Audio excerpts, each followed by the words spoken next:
Hello and welcome to Leviathan News. It is January 18th. I'm Samuel McCullough, and I've also got the wonderful DeFi advisor here. What's up, sir? I'm good, sir. I'm good. How are you? I'm great. Yeah, I'm doing well today. We have some very special guests today. We have the Jones DAO crew. What's up, JoJo? What's up, Knock? Hey, guys. Yeah. Good morning. Yeah, good morning. You know, it's... Nah. Just decide, gentlemen. Just decide how you want to call him. He'll get it. I answer to anything. That's fine. So we've all been sick with disease X these past couple of days. JoJo's a little bit under the weather. I've been sick for about a week now, but we're pushing through, and we're here today to talk about all things Jones. Yeah. This stream is brought to you by Cough Drops Halls, official sponsor. I thought you were going to say like the World Economic Forum. We're not supposed to mention it, Sam. We're not supposed to mention it. Yeah, I don't know. We did interview somebody recently because we were hiring another dev. I think, or we saw a resume. The guy was from WorldCoin, so maybe, I don't know. But like, how many people are working in Jones DAO? God, I think we have between devs, marketing, BD, and strategy. I think we have 13. Yeah, should be at least 10. So something like. I'm counting also people that are like part time too, like communities, and stuff like that. But yeah. So that's pretty big. That's not that small. It's not as big as Olympus. I started at Olympus, and there was like at one point I think there was like 60 people. No way. Yeah. Oh yeah. Seriously. Yeah, I was part of a group called Incubator. Yeah, I was on Incubator. That's how I actually met the Jones DAO guys. I'd start off on the marketing side of it. That's actually how I met Shreddy. Shreddy replaced me when I kind of went over to the Incubator side more. And there was like 11 or 12 people in Incubator, just in Incubator. Then you had treasury, you had marketing, you had community, you had this thing where they would, I forget what they called it, where it was like for cross-chain work, where they were basically trying to do adoption on cross-chain. Yeah, it was huge. They had a huge payroll. I mean, and then they fired everybody.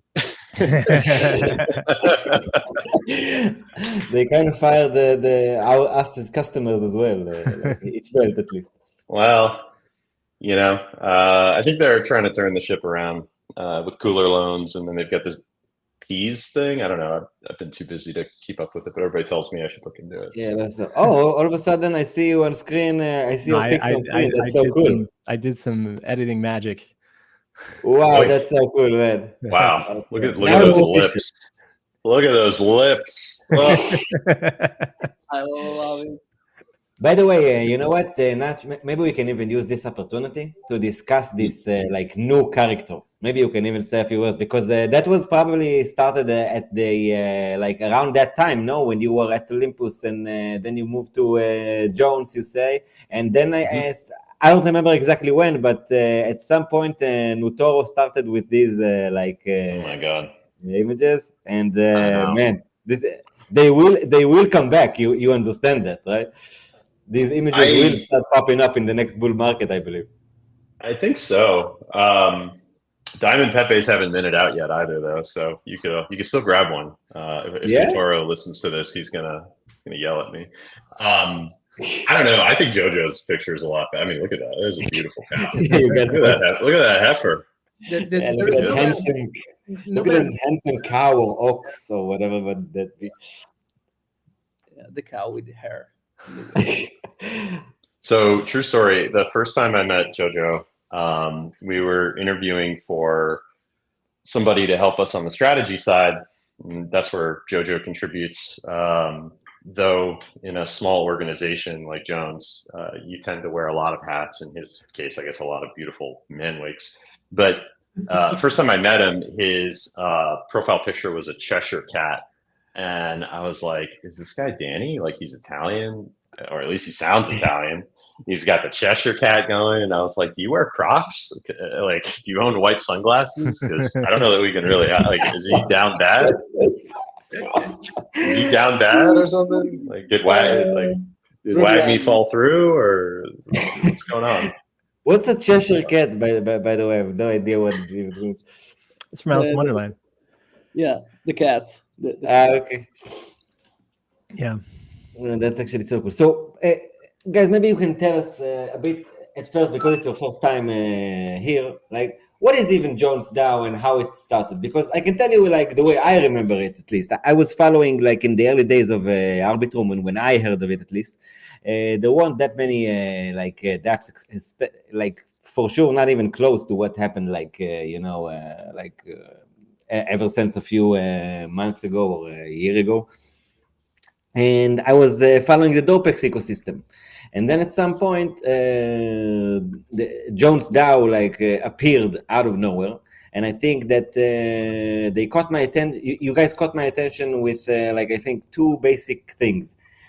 First of all, you guys have offered at least the way I interpreted it as a very non-sophisticated DeFi user, of course. A kind of an automation play on DopeX, because I thought to myself, okay, this DopeX stuff is pretty much almost 100% too complicated for me. But I think that Jones DAO offers all kinds of strategies that are going to help me actually perform on the fact that I think that DopeX is building something good, even if I don't know how to leverage it myself. It seems like the Jones DAO team might know how to do it themselves for me. And also, I really think that you guys have taken the cultural aspect and the memes aspect of stuff to the next level over there, especially with the hats. Stuff we were mentioning hats a few moments ago, but because Jones DAO in a way it's all about the hat logo, and you used to have that little when you used to take your maker profile picture and you would hat yourself, you do a hat. This was so funny. Beach ball used to do that for people. Yeah, I remember that. That was so funny, man. So to the more experienced DeFi users, what is actually Jones DAO, how it started, and how it's going? Sure. So I'll give you the TLDR at the beginning. So basically, I think Jones DAO was this idea that was basically Ultra and ICE, and it was actually in the beginning, Zen was part of it, and then Zen left before launch. But the idea was basically to build something on top of DopeX. You had a bunch of DopeX maxis, and they wanted to do something with options. And so they got together, and I think it was over the course of 2 weeks, made a decision to do it. Ultra, who's the lead dev, put together, all this stuff, and Ivan, who does our front end, along with Fox, who does these beautiful designs, and came together and did all this stuff. And it just kind of was the zeitgeist at the moment, right? DopeX was flying, Arbitrum was flying. It was a bull season. It was kind of I think it was November of 2021. 2021. And so things were still, high flying. And then Tetranode took notice. And so all of a sudden you had DCF God, small cap scientist, Tetranode, and guys like David Icke and Mr. Pink, and you just had all these KOLs shilling this thing. And so they did a pretty small raise, but then they did a token sale. I don't know what it was called. I was actually on the Olympus team at the time. I think it got botted, and they raised something like $50-something million, and they were like, we should give it back and do it again. I remember that. I tried to participate on that sale and couldn't, because it all ended within a second. And my friend, which is a much bigger investor than myself, he also did it, but then he was eligible to go to the second part. Yeah. So they gave it all back, and I always like to joke with people. We were having a conversation with the Temple guy. The Temple guys had threw some stables in JUSDC for a while, and they were feeling us out, we were feeling them out, and there was a funny conversation I had with one of them, and they were saying, well, like the track record, we don't really kind of have like a track record with you guys. I'm like, well, you don't have a track record, but no one gives back more money than we do. We gave back 50 something million. And they're like, oh yeah. And apparently I had forgotten the Temple had some huge RFV thing with DCF DCF. And they gave back like 80 million. I'm like, all right, fine. You beat us by like 30. But we won their business. So it was fine. It was fine. But so fast forward to today, Jones DAO looks completely different than it did before. It started off as something that was built on top of DopeX, and it's kind of evolved over time, right? We basically we had our legacy product or our strategy, as we call them, and we called those we call them legacy vaults now because they don't exist, but you could deposit RDPX or deposit DPX or deposit ETH, and we would use DopeX to kind of look for vol opportunities or just arbitrage opportunities. And we had a pretty good track record. I mean, we beat the underlying to the day we closed that vault. Yeah. And so proud of that. But what we realized was that it wasn't scalable. Right? Like there wasn't enough volume there for us to scale that to kind of our ambitions, enter something that we called MetaVaults. And MetaVaults actually were a really good idea. MetaVaults were basically a way for folks to LP. And then what we would do is we'd take a percentage of their LP and we'd use it. You would choose if you want to do a bull strategy, bear strategy, or a neutral strategy, which is basically an auto compounder. And we would just go and purchase with some of the yield options. And it was a way for people to kind of hedge their exposure. And it was pretty good. We had the vaults capped out because we were kind of testing out the technology at the time. And then we kind of made a decision that we wanted to expand them quite a lot and do something a lot bigger and have them be like for anything that has ETH associated with it. So we were going to build a factory. And then unfortunately, after we finished our audit, we found out that DopeX is deprecating the options vaults. So that was unfortunate. So that set us back. But in the interim, we had built something that is our kind of biggest product now called JGLP and JUSDC.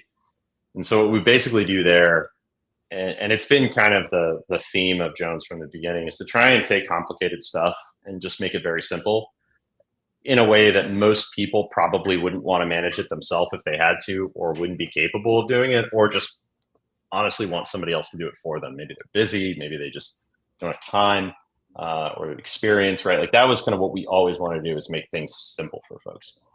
And so what JGLP basically does is it takes GLP, which is GMX's LP, and it's a basket of stables and BTC, ETH, and then a little sprinkle of Chainlink and Uniswap. Not sure why, but they're in there.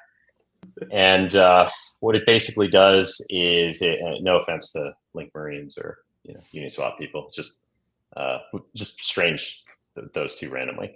And then what it does is the whole idea was to try and leverage it. And I'll tell you a funny story, and I can ruffle some feathers with it because I think it's funny.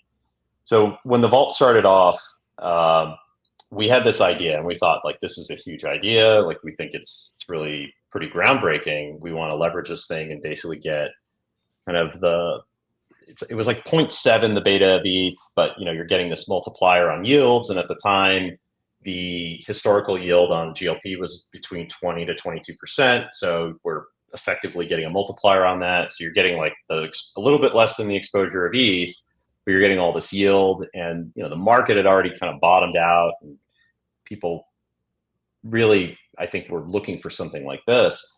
And so we pitched this idea to a bunch of lenders, and nobody wanted to take the risk because we didn't have this idea of JUSDC.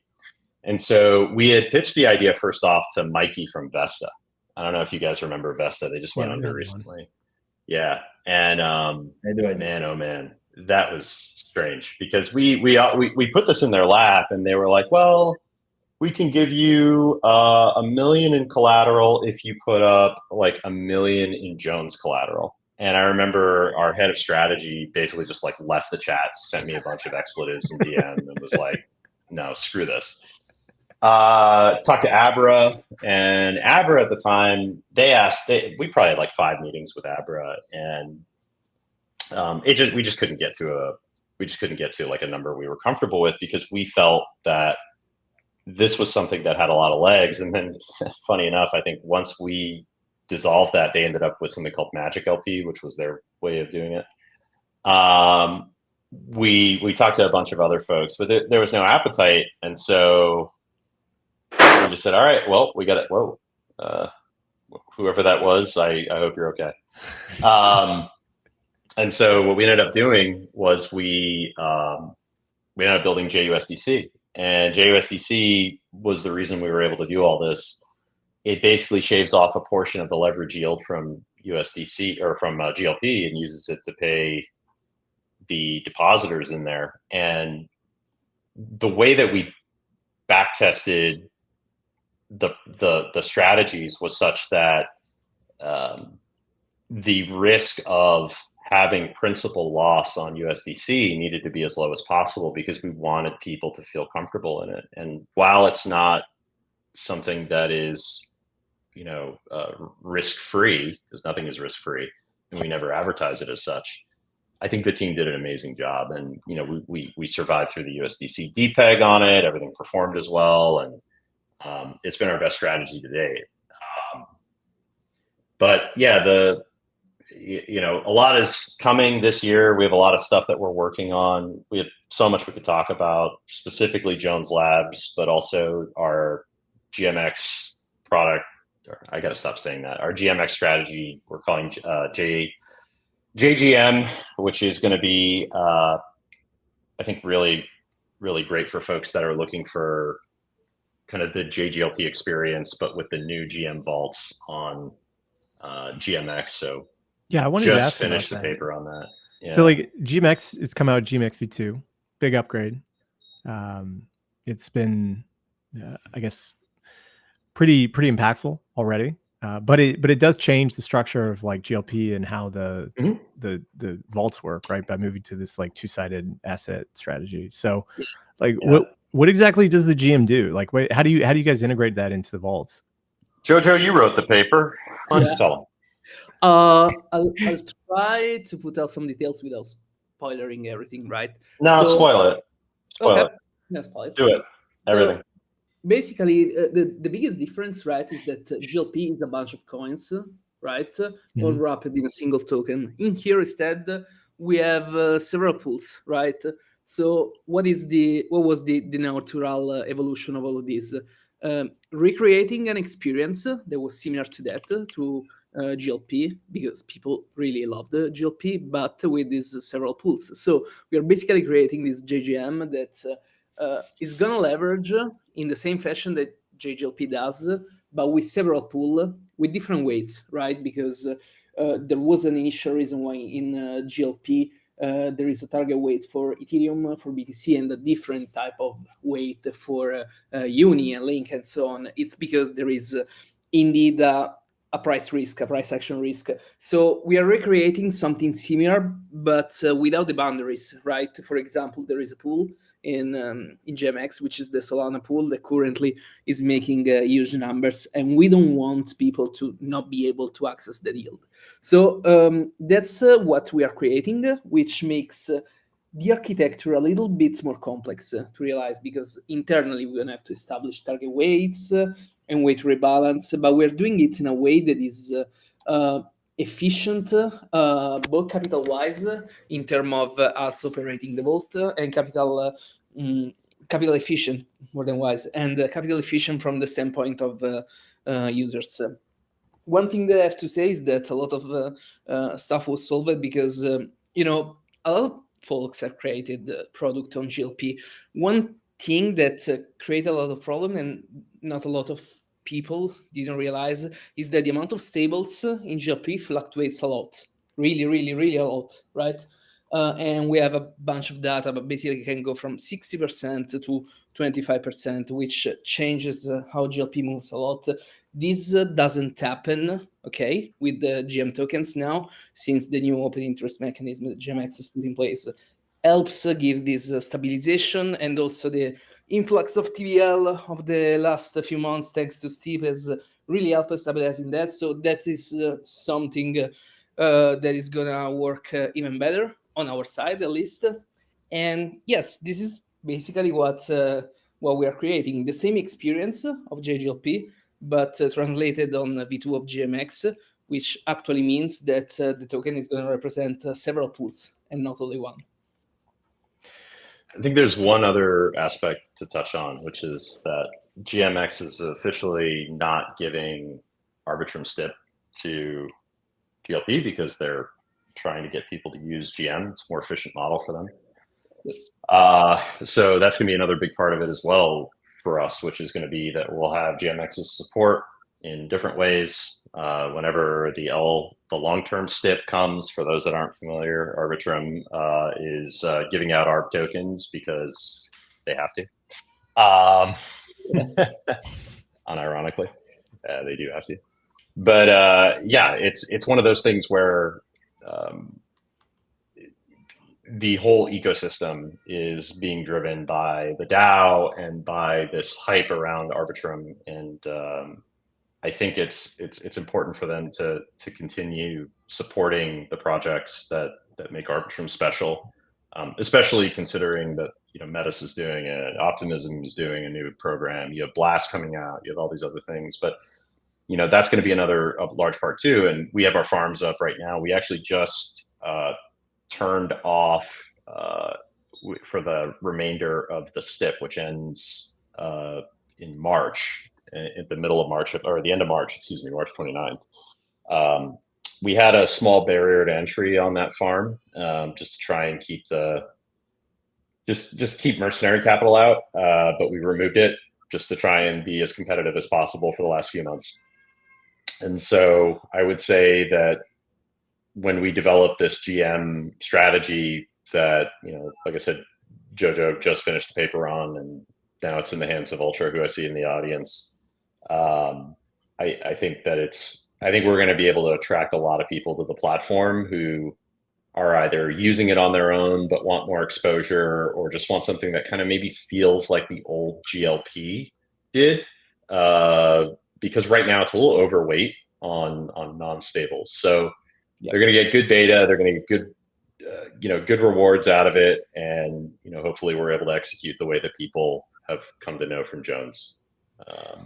I did want to ask, with the introduction of other perp dexes into the Arbitrum ecosystem, specifically HyperLiquid and Vertex, taking significant volume share, not open interest, right? You look at the open interest of GMX, it's sitting at like 250 million right now, versus HyperLiquid, which only has about 100 million. I think Vertex has about 50 million. Are you guys looking at these other avenues? I know they're different models, and it's a little bit different, but how does that affect your guys' strategy going forward, having all these different options now other than GMX? I mean, I think if you're going to build something that's scalable, you kind of have to start at the biggest one. We have had some ideas, though, to actually build like let's say an indexed strategy where we take all of these things and then we kind of use some leverage to kind of make it special. And that still might be the end game here, right? Like, a good example is Mux, right? So for those not familiar with Mux is, think about like how aggregators of dexes work, right? They kind of fish, like Llama is a good one. You have Ordo, you have a bunch of them, Open Ocean, Para. They look around and they try and get you the best execution. And Mux is the same thing. I think like the GMX whale trader who always trades, I can't remember his name off the top of my head, but he actually stopped using GMX and started using Mux because, well, one, they're refunding fees right now, but two is also, it would just give him the best execution wherever he was, whether that was GMX, whether that was somewhere else. So I think that the end game might be something like that, right? Where you kind of have some aggregation built in. The thing is that they all kind of work differently. Like Mux has this 15-minute delay thing, so that would make liquidations a little weird. And it's funny. I'm getting a DM from Shreddy, and I was thinking about that too. Should I say or not? So like, yeah, like we've talked with HyperLiquid, we've talked with all these guys. Like we are. The thing about Jones that's powerful, I think, is that we have to have a lot of friends, because we build on top of people, which is kind of a pain in the butt for guys like Ultra, because he's constantly having to stay up to date with everything and do all this stuff. These people in the DMs and like, oh yeah. Yeah, it's it's a lot, right? It's a lot of BD that goes in, and unfortunately, we have to say no a lot, but that doesn't mean it's no forever. Like we have a good relationship with the Vela guys. I don't have a problem with Vela. It's just that we're not there yet. But that could happen. I could easily see us building something where it's a percentage of Mux, a percentage of Vela, a percentage of HyperLiquid, a percentage of Vertex, percentage of GM. And we just kind of use that to kind of farm all these rewards collectively and then do this stuff. Someone mentioned it was Andrew Kane, so thank you. Yeah. In the end, right, it's more of a time constraint / opportunity costing, in the sense that as Jones and like every organization, we have a limited resource amount of people, time, and so on, right? So if we had infinity of devs, we could just do whatever.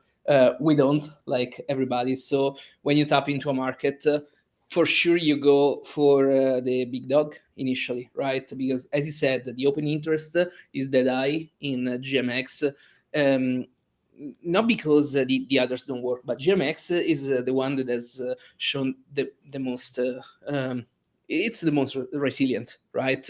It's tested in time and so on. So whoever has a lot of capital feel more comfortable using that compared to others. Yeah. And so it's a necessity if you want to have the liquidity leverage like we do, to first tap into that. And then we can for sure try to iterate the same model into others. But there are also other opportunities, other type of value that can be pursued, other type of protocols. So even GMX, like, I mean, CoinFlip is a good friend of mine. And I remember when GM came out, he was telling us that some people are going to be launching on GM when it kind of lands. And, as tempting as it is to do that and be a first mover, we've always, to I think some people's disappointment sometimes, is that we tend to act a little bit slower, because I think things that we build, we really want to make sure they work before we put them out. Nothing is perfect in this life, but like we want to make sure we have something that acts the way we think it's going to act, performs well.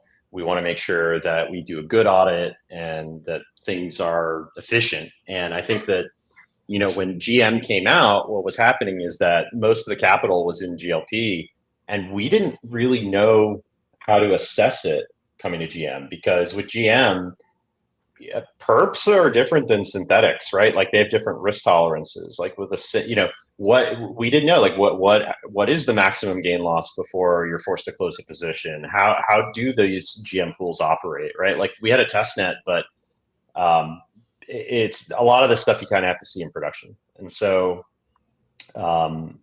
as like I said, as tempting as it was to build something right away, we kind of had some ideas, but we needed to see things kind of play out, because for a long time, the GM pools were not whale friendly. So if you had any type of size, you would just do better using the GLP side, the V1 than the V2. That's changed a lot. And so now that GM product that they've got has become robust enough. And, kudos to the GMX team. They're always building incredible stuff of quality, and they're very professional. And, it's constantly a pleasure working alongside them. And I think we get along really well. And, I love that they're constantly pushing the boundary here.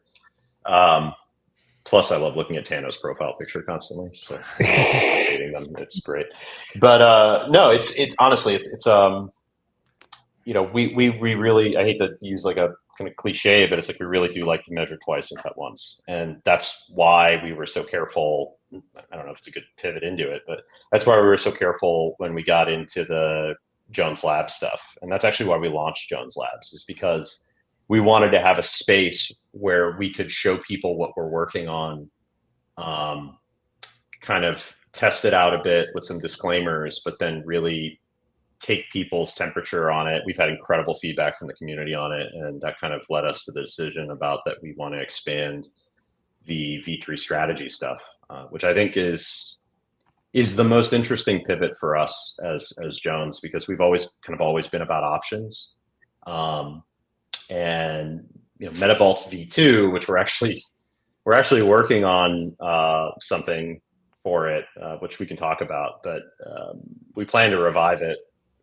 The code is basically done. It's a lot of automation stuff that needs to get done, but it's complex.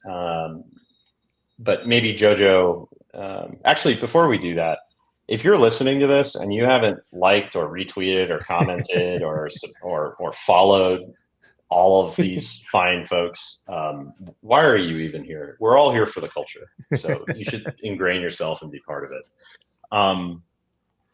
But yeah, I think what's really interesting is, so I do want to talk a little bit of shit about the V3 markets, because I think V3 is like crazy. I think Uni V3 is it is amazing to me that no one has it's practiced incredible, that. right? It's incredible what it does. Creates an options market. Well, it's more so that people hate using it, right? Yeah. Like every protocol we speak with is like, yeah, we just have it in V3 full range. We don't want to deal with it. I don't blame them. Yeah, I don't blame them. Protocols don't have time for this. You get everybody in the multi-sig every 5 minutes. Oh, we're out of range. We got to manage it again. Hey guys, stop what you're doing. Yeah. But is the answer to use something like Gamma or one of the other providers who essentially become your liquidity manager? I mean, is that the answer at the end of the day? Well, I mean, honestly, like, I was talking with the guys over at DopeX, because they have a lot of their pull on Camelot, which is, first of all, the Camelot team is the best DEX on Arbitrum. Man, I've been trying to get him on for a while. Tell him that. Listen, you know how busy these guys. They're like a 3-person team. It's insane. I don't know how they do it. Actually, I'll let them leak it. But they have a bunch of pull on Camelot, but they chose to put RDPX, ETH, and the RT ETH on Curve. And I was asking, the guys over there, I was like, hey, like, what's curious? Like, why not Camelot? And they're like, because just the A factor is just easy for us to manage on Curve rather than the V3 stuff. It's cleaner for us. It's easier for us to manage on the multi-sig. So I get it. I totally get it. And, if you take a look at Gamma Strategies, who got hacked, what was it, 2 weeks ago, 3 weeks ago? Yeah. Something like that.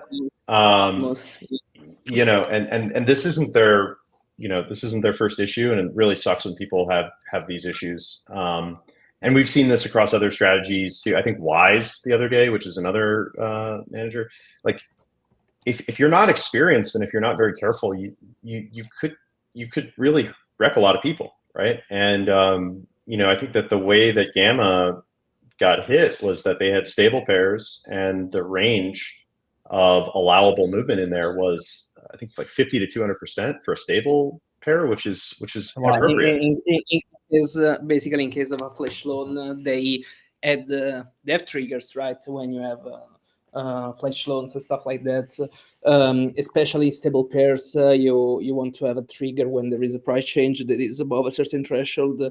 It was just set too high, basically, which it's not how you do when we have a pair of 2 assets that are pegged, because yes, there can be fluctuation. We know from stake at ETH can depeg 10%, whatever.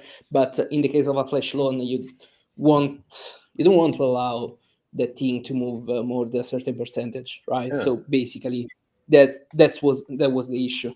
Yeah, and just they kind of like $3.4 million in that exploit. So yeah, and they would have lost a lot more if the hacker was more diligent. Kind of like that socket thing where people could have got wrecked if the hacker had some more brains. But honestly, though, like, and I don't bring this up to like FUD Gamma Strategies. Like, I kind of am telling the story where then we said, all right, well, this all kind of happened when Gamma had interviewed us to kind of say how we if we have any questions or anything for building a V3 for like on top of Camelot. And we didn't really have designs on doing this ourselves, but we talked to them because, all right, well, this is what they're doing, and we had a lot of opinions on it because Halko is a former Trader Joe guy, and JoJo has had his hands in this for a while on playing with the Trader Joe baskets and building strategies himself with this. And so we said, all right, well, let's do a little competitive observation. So we took a look at Arrakis, we took a look at Maverick, we took a look at really a lot of these providers, and we found that there really wasn't. We didn't think that the competitive moat was actually really deep at all. And I think that when you pair that with the fact that protocol owned liquidity, which is the largest source of deposits in DeFi for most like native stuff, and then you have usually strategies like if you look. A VC firm who is managing liquidity on Uniswap V3 is not going to pay a strategy manager, right? They're just going to do it themselves. So your target market and who's out there right now, we thought that there was a big enough opportunity. So let's see what's going on. So we talked to the guys over at DeFi Edge, and we took a look at their infrastructure. And we said, all right, like we could basically use this infrastructure to implement some of the stuff that's been in JoJo's head.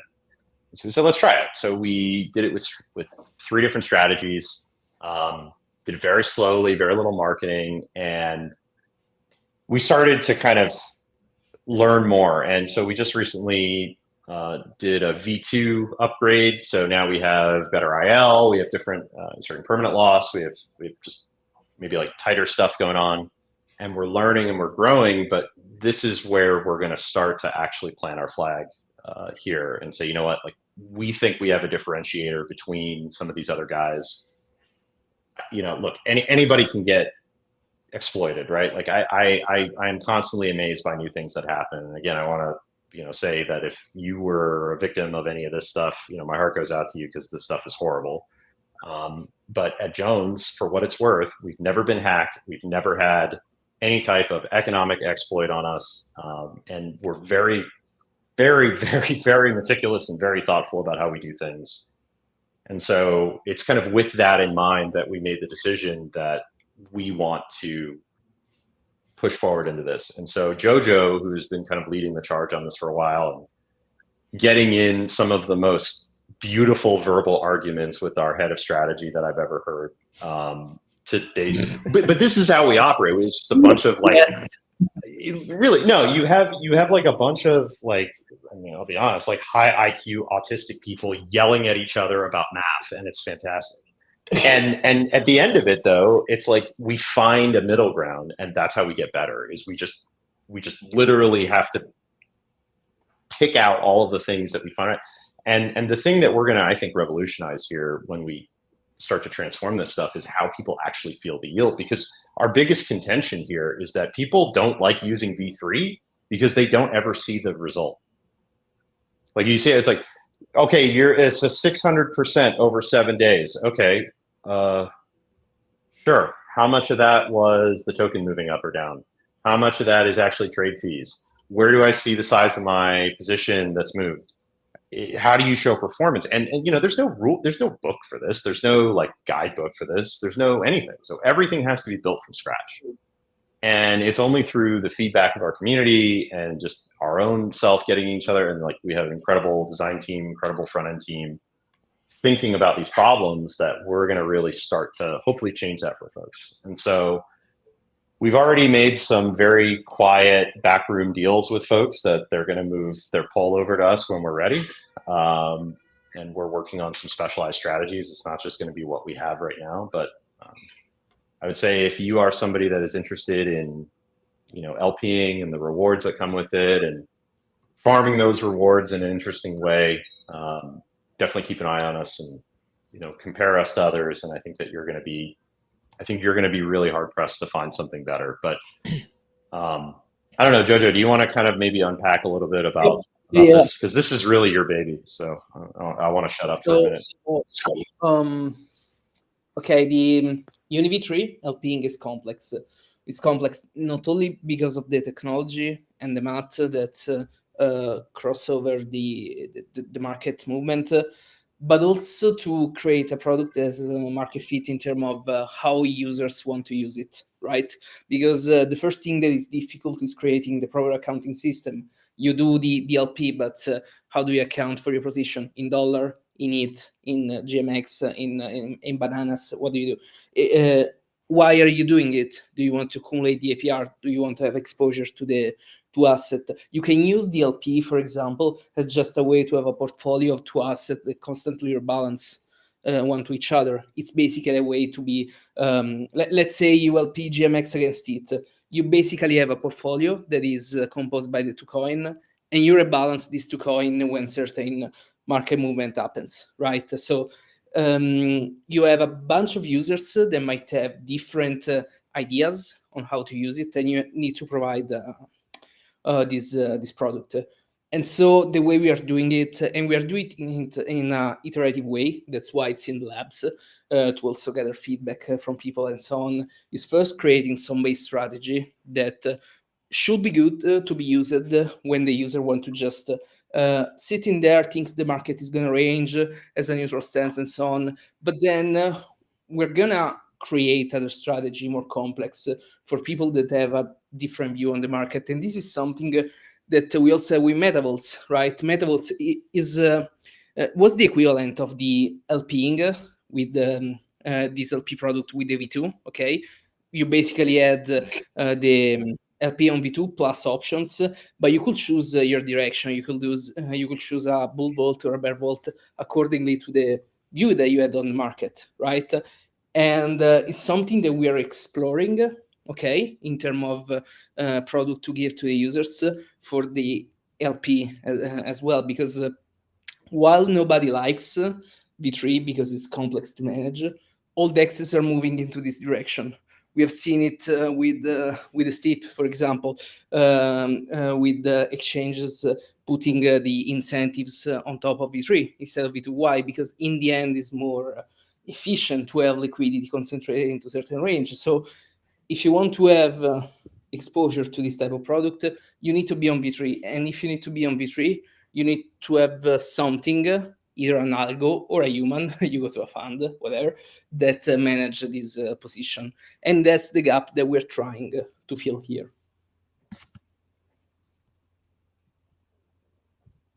Sam's muted.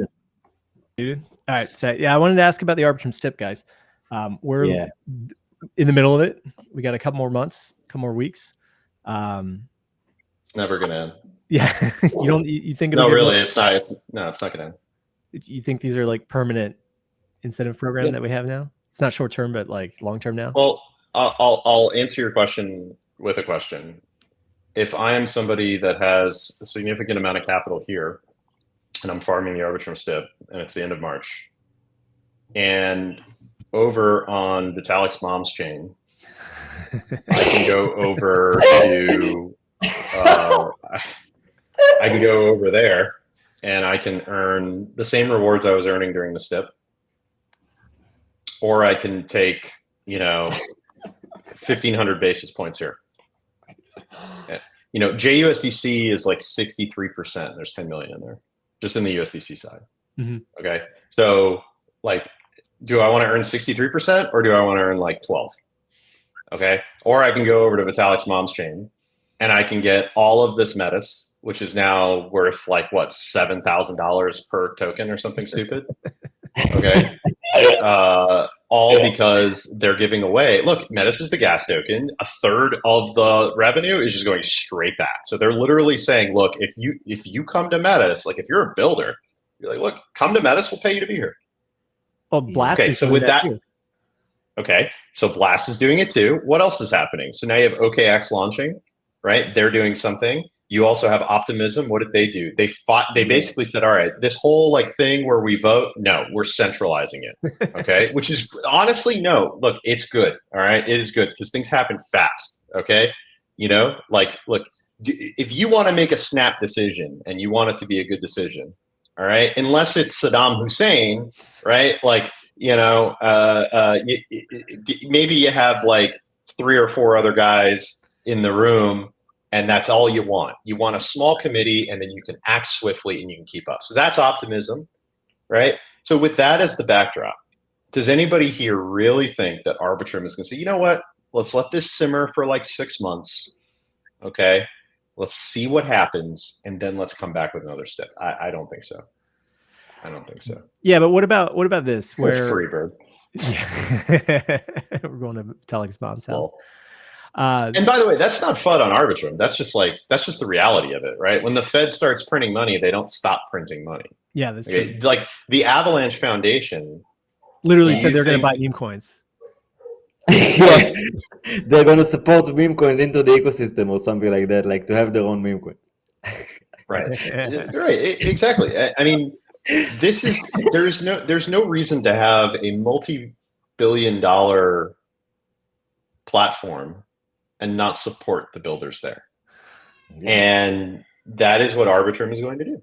And I think the good thing about Arbitrum, though, is that they got very lucky, right? They got the community before the token.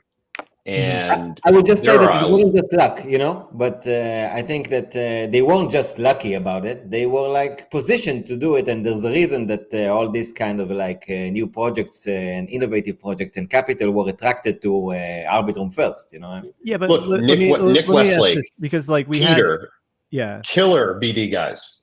Okay. Killer. They made a lot of this happen. They did. Yeah. But what about the political aspect of how the voting went last time, right? We only had about like 50 projects that made the cut. There was a lot of people that didn't. And I know they did the catch-up step. Catch-up step as well, too. But does this just get generalized across? Because, I mean, the next round of voting, I mean, you could, there's a ton of work that went into getting those applications ready. The amount of man hours that went into just getting this out and having certain projects like Aave, who forgot to put final on their forum post, be left out, right? Like it's I don't know. To be fair though, like, you know, and JoJo is probably chomping at the bit, but I'm actually sort of trying to save him because he's on so many of these committees that like I don't know what he should and shouldn't say. So this is where I can come in and save you, JoJo. But if you want to interrupt me and possibly get in the way of your own bag, by all means. But I just really go ahead. I'll let you. Here's the shovel. Go ahead. Because basically this thing has to be looked at. You have to zoom out to understand what is going on. So Steep was and is amazing in the sense of a first iteration of a broader program, but it had a lot of issues. The one that you said is an example. The other is that it was capped. And then because of this, for example, Sushi and Savvy created the back fund proposal for the others that were approved but weren't in the leaderboard. And so now you have the LTIP that was just voted, which is going to be the pilot program, right? In which basically we're going to try to do the stuff that did work without the stuff that didn't. For example, there was a problem with delegates that didn't really have a way to manage 100 different proposals. So there's going to be a council and a set of advisors that will be able to vote on the proposals, and the advisor will be able to advise protocols that didn't have the chance to get feedback, and delegates can be able to overturn this. And this is the pilot, right? So if the pilot works, it's just the pilot of a longer term incentive program, right? So it's an iterative process. By the way, I'm a candidate as an advisor here, so please vote for me. But it's an iterative process that is gonna get better, hopefully, over time with the experience that we get. Because what you said, it's totally fine, and it's totally right. You can't have a protocol not getting the grant because they didn't change the label, right? It's stupid. I'll put it a different way, right? Like, because this is really important. Like, if you're a protocol and you're not eligible for a SIP, you're out-competed on Arbitrum. Yeah. You can't compete. Yeah, that's true. Yeah. Yeah. But then that creates political divisions within the in and out groups that don't make the cut. I am the wrong person for this because I am We're not all a the wrong people for this decentralization. because we don't. I am not a decentralization maxi. Like for me, it's all business. It's like, look, like if you don't have friends in the right places, you better make them. Honestly, I hate to say it. Yeah, but Yeah. you like I would say that there's like core protocols like, you know, it was surprising to me that maybe this is just like Curve's lack of Arbitrum outreach at the time, but Yeah, Curve barely. They don't care about they don't care about Arbitrum. Yeah, they should. They don't care. There's not even convex here. Yeah, they should. Right? Though. Yeah. There's a reason why when Camelot launches their gauge system, I won't say when, but it's you just keep your eye on Twitter. It's going to be huge because it's the only gauge system of relevance on Arbitrum. Mm-hmm. So you have all of these protocols that moved over all of their protocol owned liquidity to Camelot, and they're going to have the only gauge system that matters. And so now they're going to be able to use their X-Grail for gauges, and like people are not like them. Is Curve then going to pay attention, or is Balancer going to do something? Because like we have an Ara auto compounder, and like we'd love to have it on an Arbitrum, but it doesn't exist. Mm. You know, so these are things that you know, you can only do so much. Like does Aave matter more than Radiant? I don't think so. I think Radiant matters more than Aave, frankly. Plus, they're much more profitable. Yeah. Yeah. I think that the big projects they still like they mostly think about like mainnet because most of the Like liquidity is on mainnet. So they I don't was on like an Arbitrum Spaces with Yearn, and the guy was there. He was the head of their audit thing. Okay, and by the way, this is like just after they like had their whole treasury drained or something. If zero strategies on Arbitrum, why are they there? Yeah. I'm sitting here as somebody that's built strategies for Arbitrum native protocols next to somebody who's like the biggest, I don't know, pounder person now. I don't know, on mainnet. Like, I don't know, to me, Beefy's more relevant, but whatever. Either way, like this is who we're giving money. Like Arbitrum should be giving a preference, and I realize it was done democratically, but like Arbitrum should be giving preference to folks that put Arbitrum first. Yeah. Right. And I'm not saying that because, oh, I want more. I'm saying that because that's how you grow the ecosystem. And Arbitrum was so successful at growing that ecosystem. And to continue that success, you have to draw people to make Arbitrum first. And I think that's why Camelot is interesting, because they've openly said, look, we're not interested in going to other chains. We're here. We want to be, like, in my mind, they're the Velodrome of Arbitrum. And I know Velo gets a lot of hate, but like they're successful and they're here. And that's just how it is. Look, Sam, in the end, you're right when you said that you need to have friends and connection, but we have to look at it the right way. Arbcoin, Arbesa coin, has been out for less than a year now, but that means that the whole mechanism of governance of the DAO and so on has been live for a year. If you, as a team in Arbitrum, don't have someone that is at least in a few chats, in a few governance chat, right, or reads the forum of sure, look, we are this protocol, we are doing this, let's talk together, you're not doing a good service to your community. And it's easy to be in there. You just literally have to be in this chat, talk, show up in a few calls. They're like a gazillion calls every week about different arguments. You just need to take on what you like, right? And just be there. But you need, as a protocol, to be there because this is an ecosystem that is getting bigger and bigger. You need to be there and make your voice be heard. Yeah. Now, can I say something? Your PFP reminds me of like Klaus Schwab with some leopard glasses on. Yeah. But So if you zoom out of it, it's the guy from what is it, from American Psycho? But I suppose that those two are basically the same at this point. So it's totally fine. So how come you guys aren't in Davos right now, bumping shoulders with the WEF? What makes you think we're not? Well, I guess JoJo just came back from the mountains, right? I'm literally eating bugs right now. Like, Are you like trying them out, like to see what kind of bugs are you gonna like market to the public? I don't know. I hope not, man, I hope not. When I was a kid, they had these lollipops with like scorpions in them and stuff, and What? yeah, I don't know if you ever seen those things, but Maybe on TV, man. I'd be frightened, man. I'd Oh, I go back remember home. those. Yeah, those are great. Yeah.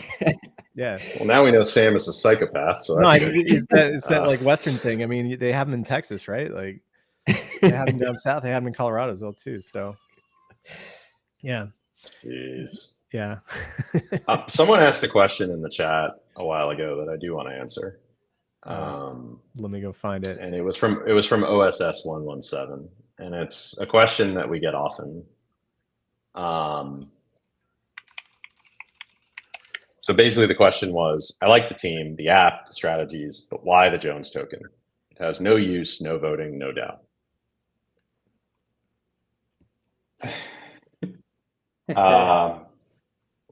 So this is a question that we get from a lot of people, and it's a question that we've asked people to be patient about, but you will not need to have patience for much longer, because we are, I think, in agreement about what we're going to do. I will say, though, that very quietly, ICE put out a thread. ICE is the founder of Jones along with Ultra. Put out a thread about our intention on doing some buybacks. And we've very quietly automated scripts to execute these buybacks. And we've very, very stealthily done some buybacks. But you're going to really want to keep an eye out for that announcement when it comes, because like everything at Jones, we do not try and do things that are easily emulated. And I think there's a lot of like actual risk in the VE models, and even in some of the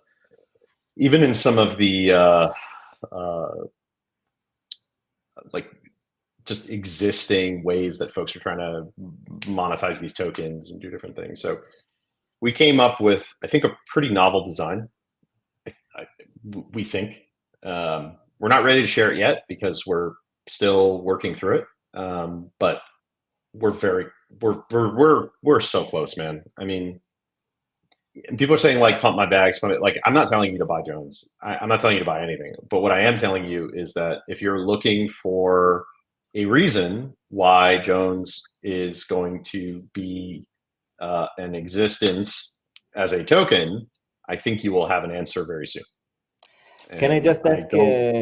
Can I just ask in general, like, is it going to be a token model that I think most people expect that's going to actually bring in revenue for those who actually, like, I don't know, lock it, whatever kind of mechanism are you going to choose? Because I think for most people, it's mostly about whether this is a token that earns revenue, like CRV, or whether it's a token that I just speculate on, like Uni. You know what I mean? I'll rephrase your question because it's a good question, but I think that it requires a bit of reframing. And I'm only saying this because we've thought deeply about this. If you are a protocol that has, let's say you do 2 million a year in ETH, okay? And you have a market cap of 20 million and you give it all back, okay? You give it all back. Is that enough for people to be excited and interested in your project? I don't think so. You mean if the revenues are that much and you just give it all back? Mm-hmm. Yeah. I don't think 10% is going to make people interested in something like DeFi. Well, we've kind of learned this cycle that like value is important, but people don't care about value at the same time. Well, I think it depends. I think it depends who you're talking to, and I think that our audience are people who are accepting of reasonable risks and people that are interested in playing this game for different durations and for different reasons. But I don't think 10% gets them excited. Mm-hmm. And so we took a look at this and said, all right, we have to come up with something better. And the last thing I'll say on this is that a protocol's biggest asset that it can throw its weight around and use to get people excited is its token.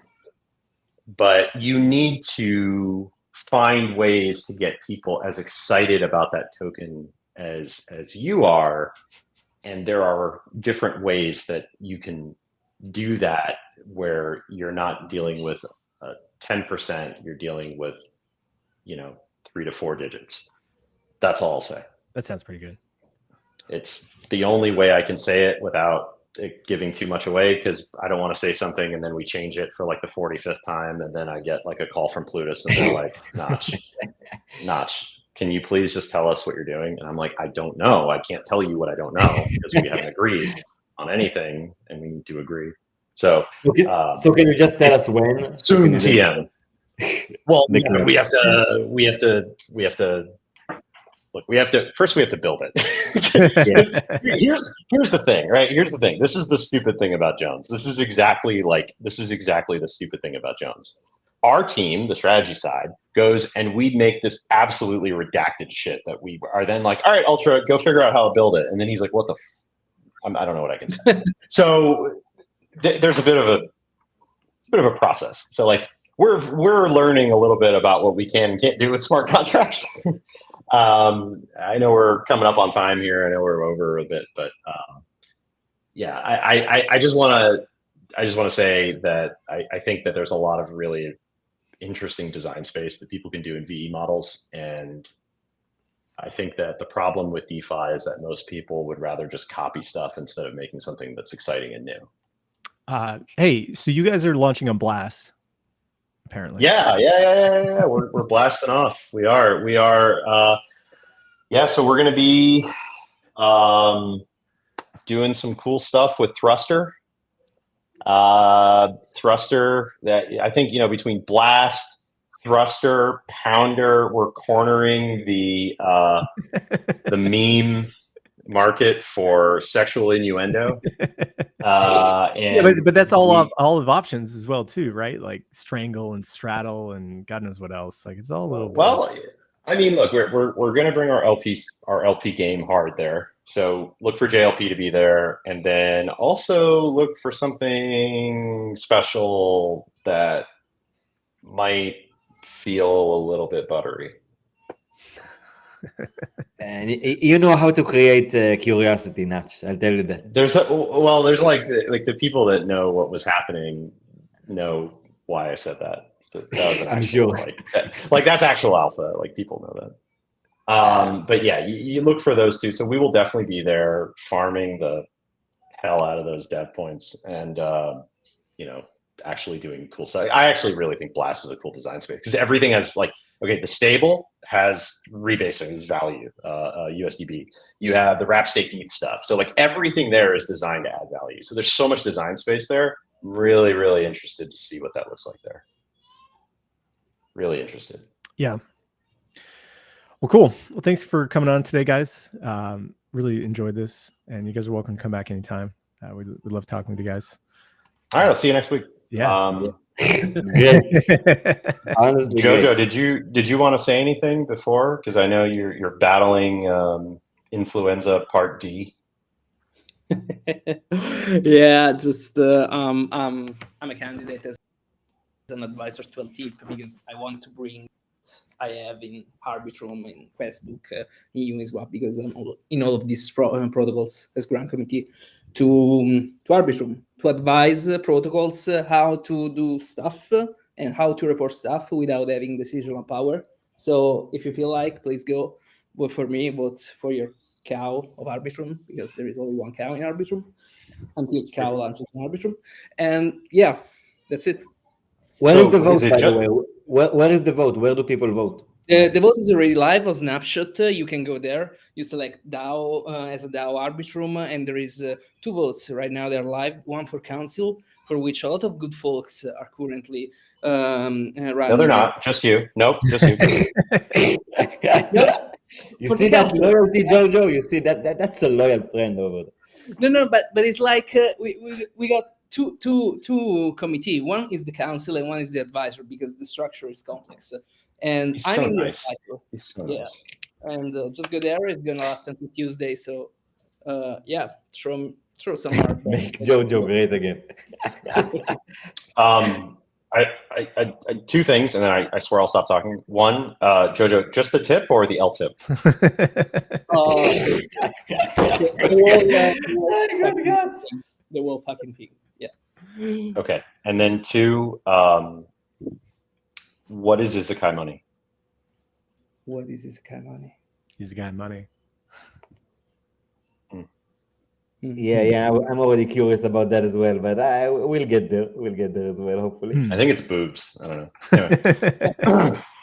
I think it's boobs with yield, right? Yeah, yielding boobs, you mean? This is a very masculine protocol. Already Lot of curious energy. about it. Already tried to reach out to them as well, so maybe I'll try to do it through you guys because they really caught my attention with like they do some incredible marketing stuff. That's right. Unaffiliated, but I know a guy. We'll talk to you for sure, man. And guys, really thanks for coming. I think it was great. It was an honor to have you on for the first time. I think you guys really know how to I don't know, to create the feeling that someone really can be curious and wondering about the Jones community, not only by the normal and financial aspects and benefits that can come and happen, but also I think that you guys demonstrate in a very good way like the cultural element that I really like in crypto. I think you guys have taken a lot of it to the next level, and that it's a big part of what you guys do with pretty much the whole wrap of everything that you guys do. Like you see your culture in everything you do, and I really like these kinds of projects that are not generic. And wish you guys a lot of luck. Looking forward to what you guys have coming, because it seems like you really do have quite a lot. And actually do hope we talk to you guys real soon with some updates. Yeah, I would love to. If you guys ever, need somebody that can't shut up, you know where to find me. We usually do. We actually usually do. So I'll contact you. Well, thanks everybody for tuning in. We'll be back tomorrow. And make sure to follow the Jones DAO guys, Noct and JoJo, also myself and DeFi Advisor, and we'll see you tomorrow. Later.